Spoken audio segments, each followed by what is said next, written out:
qui était Marie-Madeleine et aujourd'hui c'est la fête de Marie, la Sainte Marie. J'ai envie de lui l'honorer, j'ai envie de vous partager une canalisation qui va répondre à 4 questions essentielles. Une partie de ma vie, j'ai vraiment été accompagnée de Marie, de cette Sainte Marie, et je la priais beaucoup. Aujourd'hui, c'est Marie-Madeleine que j'ai envie de canaliser pour vous. Qui était vraiment Marie-Madeleine? Était-elle compagne, épouse de Jésus? Pourquoi l'a-t-on présentée comme une prostituée? Que savait Marie-Madeleine que les autres ne savaient pas? C'est parti. Qui était vraiment Marie-Madeleine? Marie-Madeleine était là pour réveiller le monde. Vous avez reçu des écrits, mais essayez de voir derrière le miroir de ces écrits, derrière les lettres. Tout est là et tout est inscrit. Marie-Madeleine ne représentait pas uniquement une femme, elle ne représentait pas non plus uniquement une porte-parole, elle représentait une véritable source d'inspiration et un pilier dans la Bible et dans l'histoire de Jésus et l'histoire de l'humanité.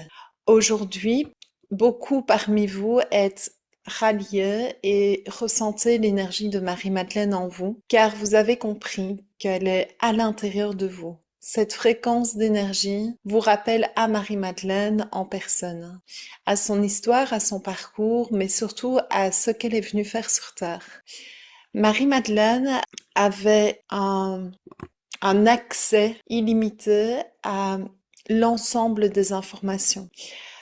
Qu'elle soit considérée comme agréable ou pas, positive ou pas, elle avait accès à ces informations-là et elle a eu besoin de rencontrer Jésus parce que c'était ainsi, c'était déjà écrit ainsi.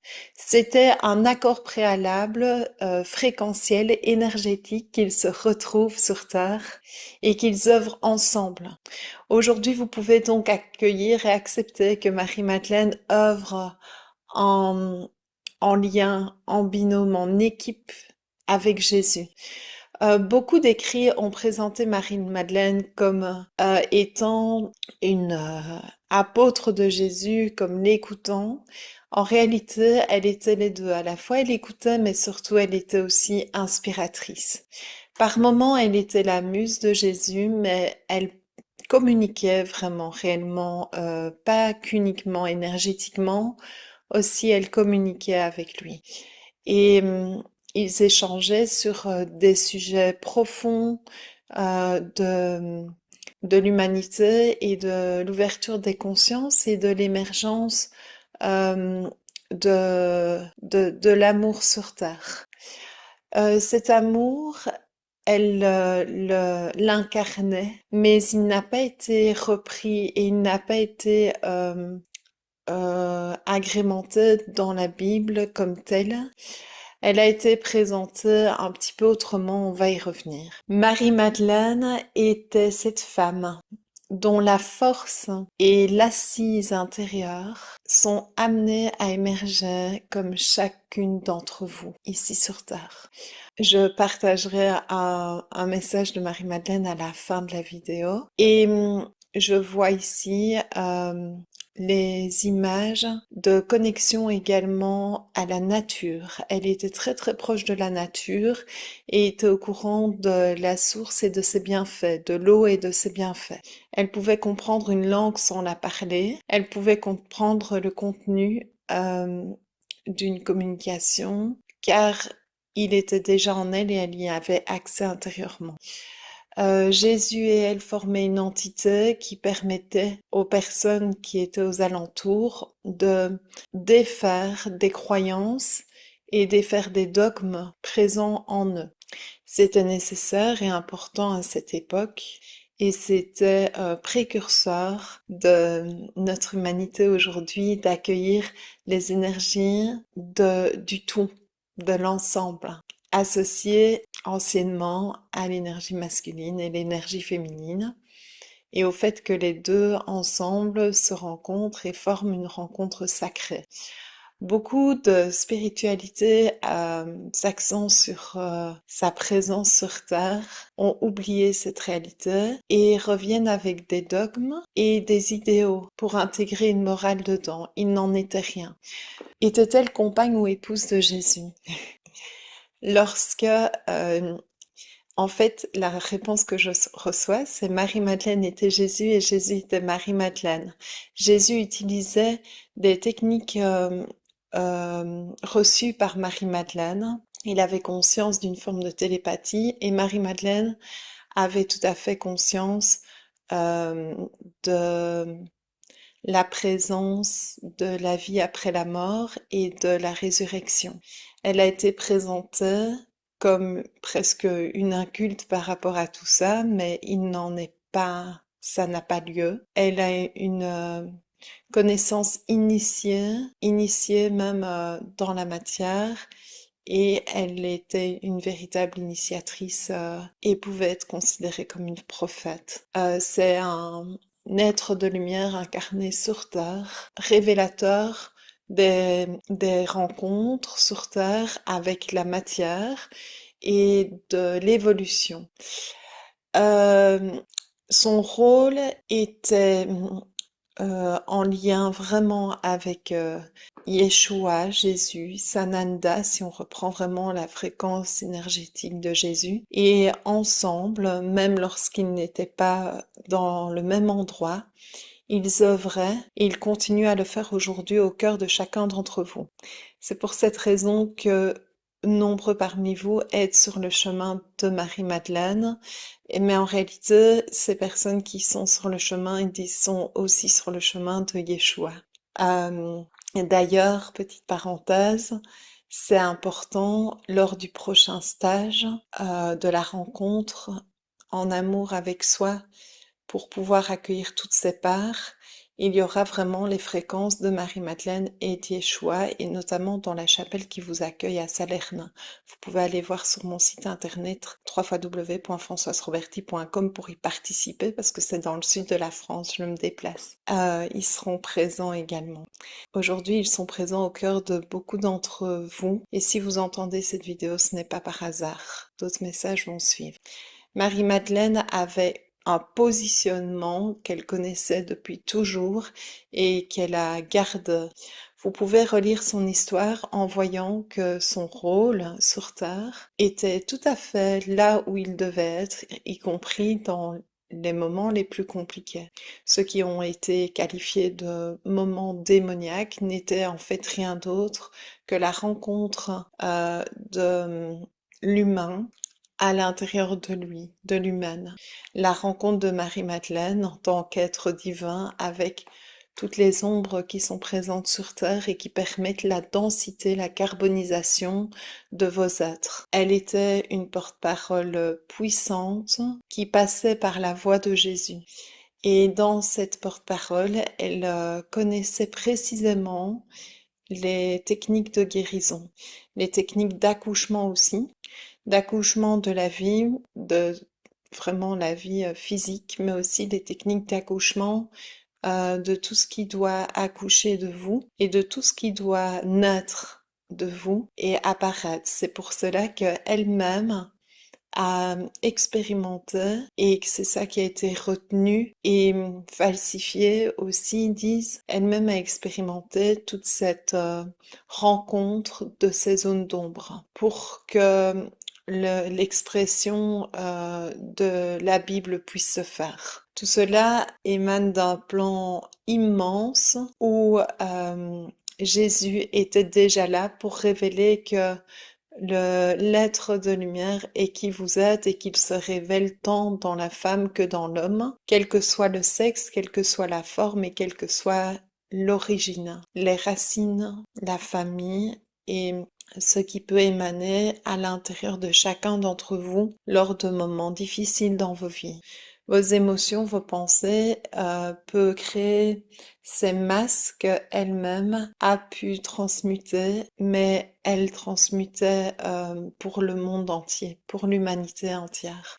Elle était très entourée par Marie. Bernadette, c'est une fréquence d'énergie, même quand elle n'était pas là, mais venait cette fréquence-là. Il y avait aussi Yeshua qui était très présent.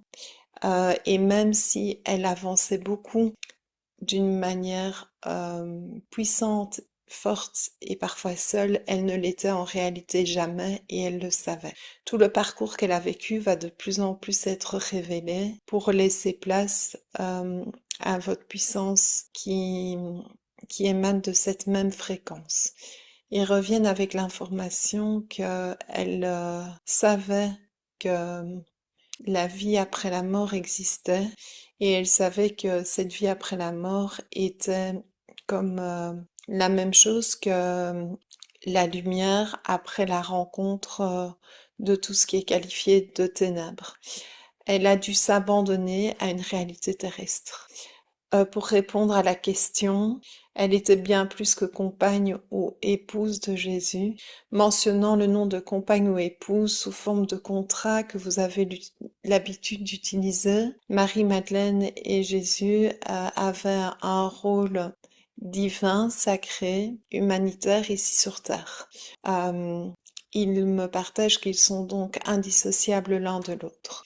Elle va d'ailleurs recevoir ce rang-là dans les années à venir, même aux yeux de certaines religions et notamment de l'Église. Osez laisser le temps pour que ça puisse se faire, mais vous le savez, sa voix ouvre la vôtre. Elle connaissait l'alphabet, ils me disent, et ça veut dire qu'elle connaissait le chemin à suivre. Elle connaissait le foyer, et elle connaissait aussi le foyer sur cette terre et dans un groupe.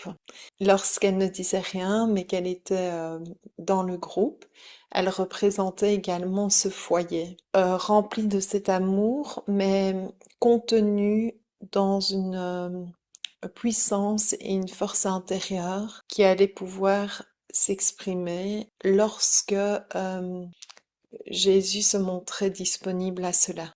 Et autrement, cela se faisait dans le silence. Il y avait un flux d'énergie qui traversait non-stop Yeshua depuis la fréquence de Marie-Madeleine et vice-versa. Et vice-versa. Les regards étaient tournés vers Yeshua, mais les difficultés, les mots, les cœurs étaient tournés vers Marie-Madeleine, bien souvent inconsciemment. L'ensemble formant une unité qui permettait que les miracles se passent, mais c'était Jésus qui devait être reconnu à cette époque-là dans ce rôle, en fait, de procurer des miracles. La Bible a été mal comprise lorsque les personnes entendent ta foi t'a guéri, ils ne l'entendent pas. Et à l'heure d'aujourd'hui, vous l'entendez. Vous entendez que votre foi vous guérit. Et pour pouvoir aller à la rencontre de votre foi, vous allez à la rencontre de tout ce qui s'éveille de lourd, tout ce qui brûle, tout ce qui semble nuire sur Terre et qui n'est en fait de l'ordre qu'une illusion à un autre plan, mais qui est nécessaire pour pouvoir faire émerger votre foi en vous et faire émerger ces fréquences de guérison, de soins, ces fréquences appelées miracles et ces fréquences de paix et de rencontre.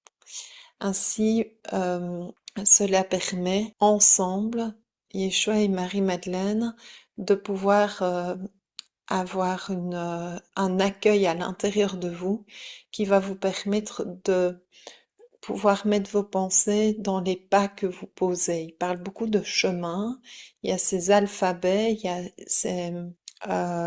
ces écritures aussi qui apparaissent sous différentes formes. Pourquoi l'a-t-on présentée comme une prostituée? Marie-Madeleine était une reine sacrée. Et dans cette réalité sacrée, elle avait un lien à son corps qui n'était pas connu pour l'époque, comme quelque chose de totalement ouvert et accepté, même acceptable. À l'heure d'aujourd'hui, les personnes qui ressentent les énergies et les fréquences de Marie-Madeleine sont sur le chemin de la découverte d'elles-mêmes dans cette réalité-là.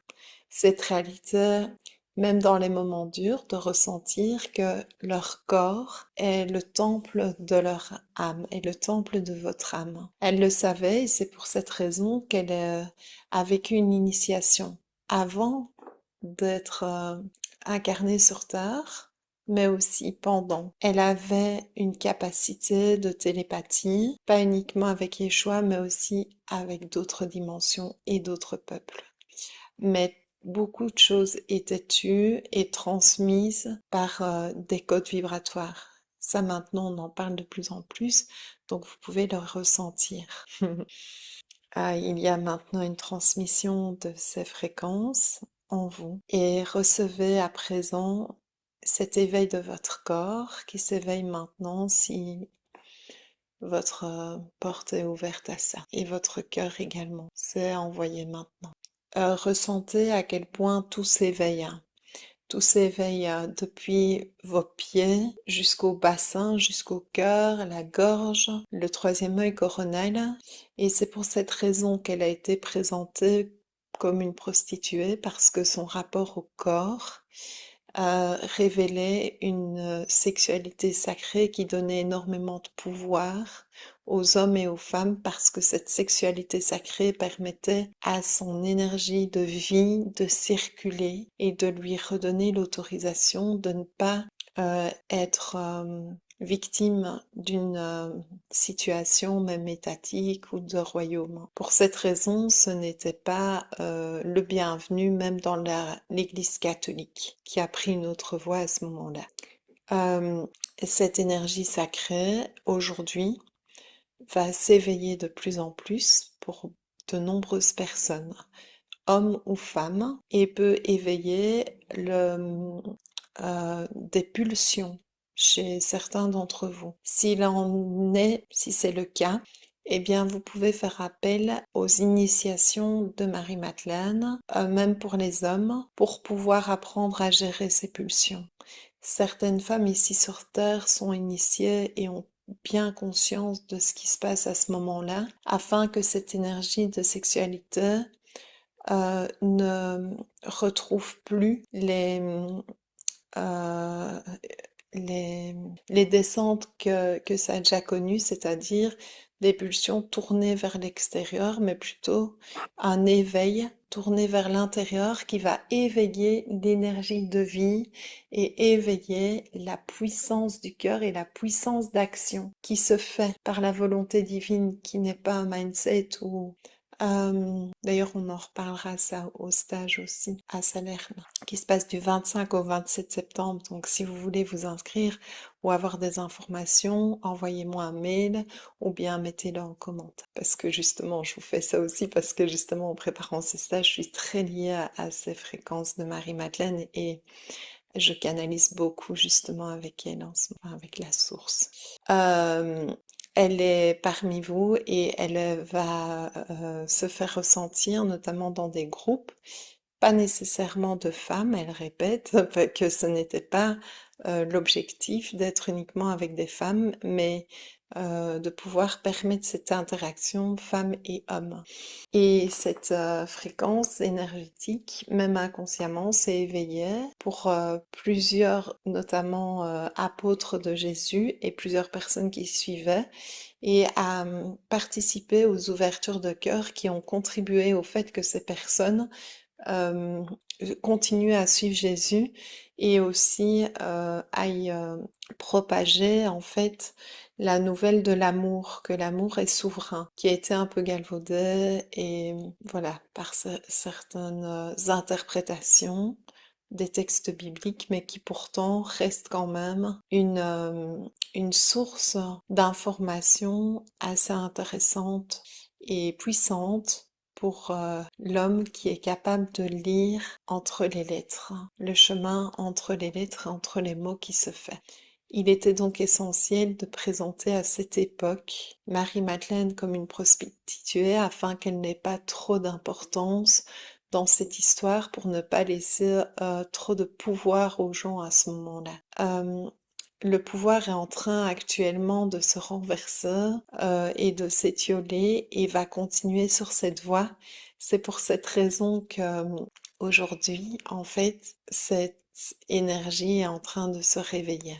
Vous n'êtes pas seul et si ça vous arrive, eh bien, euh, sachez que c'est un cadeau et que ce n'est pas là pour vous mettre des bâtons dans les roues ou pour vous faire vivre des difficultés. C'est là pour vous faire émerger la puissance à l'intérieur de vous, qui est une puissance d'élévation du centre de gravité du bas du ventre vers le cœur, de votre gravité interne, qui va avoir une incidence sur la voie que vous prenez et sur ce que vous allez dire autour de vous, à travers votre voix et à travers tous les moyens d'expression et de communication. D'ailleurs, Marie-Madeleine faisait des dessins dans le sable qui agissaient directement. Elle était et elle connaissait précisément la géométrie sacrée et où elle devait positionner certains signes.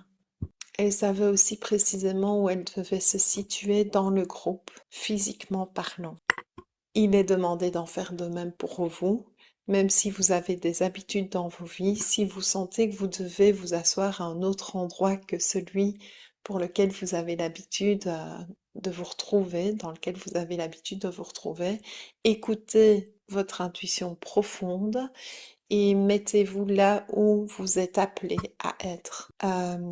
Il y a là une douceur qui vous est partagée dans cette réalité qui n'est pas toujours confortable parce qu'elle éveille justement tout ce qui est pointé du doigt par la société et qui à l'époque était pointé du doigt la notion de prostitution ou de femme non respectable.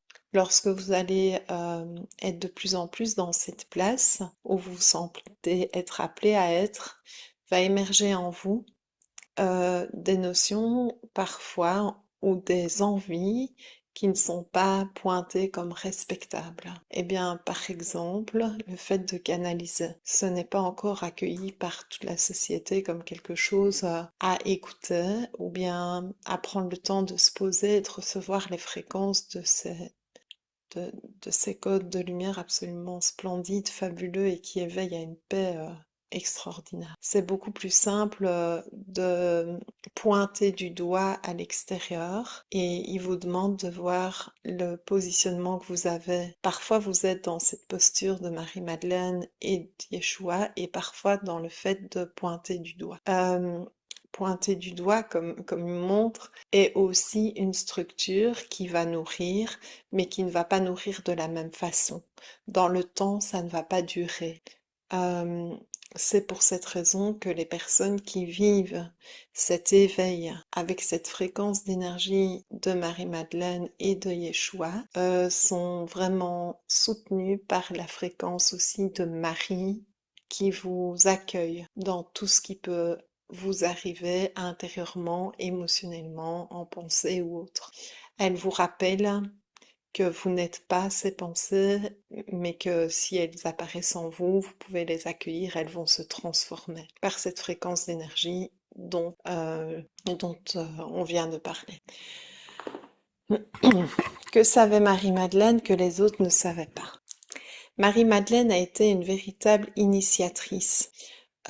Initiatrice, y compris dans le silence. Pas que dans le silence. Certaines personnes savaient qui elle était, mais pour certaines personnes, elle initiait dans le silence l'ouverture des sens, l'ouverture des fréquences, l'ouverture d'énergie. Il ne s'agissait pas uniquement de suivre un guide spirituel par rapport à ce qu'il dit ou par rapport à ce que les gens voient qu'il fait. Il s'agissait de suivre le Christ. Et suivre le Christ, c'était accueillir la résurrection à l'intérieur de vous. La résurrection, c'est cette lumière qui vous transcende et qui transcende votre corps physique.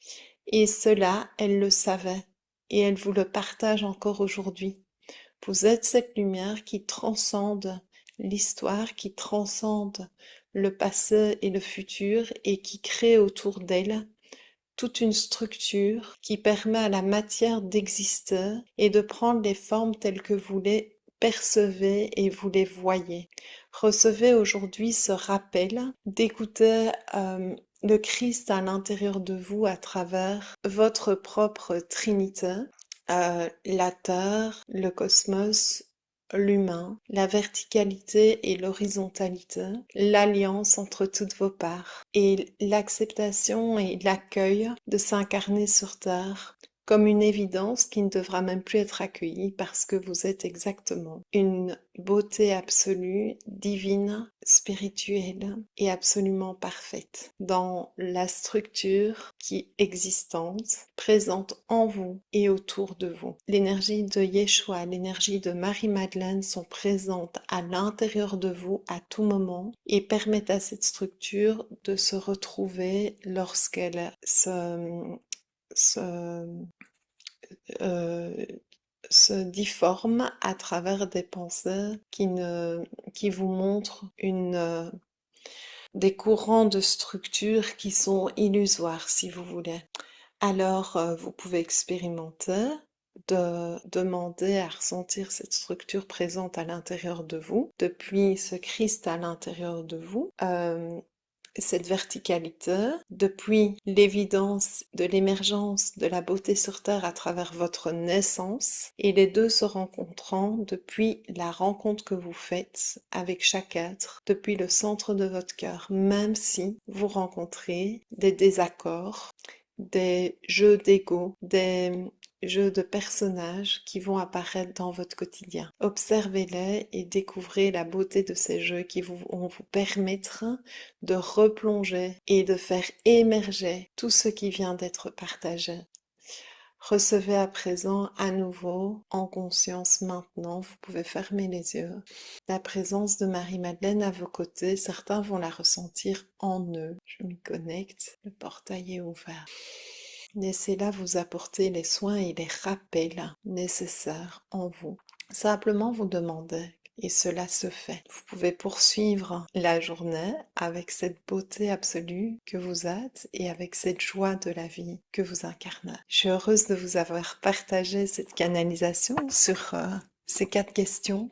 Vous pouvez noter en commentaire si vous le souhaitez ce que vous voulez vous aussi partager. C'est une première, pourquoi pas, de mettre en commentaire ce qu'on a envie de partager pour s'autoriser à le faire dans le monde entier. Je vous embrasse.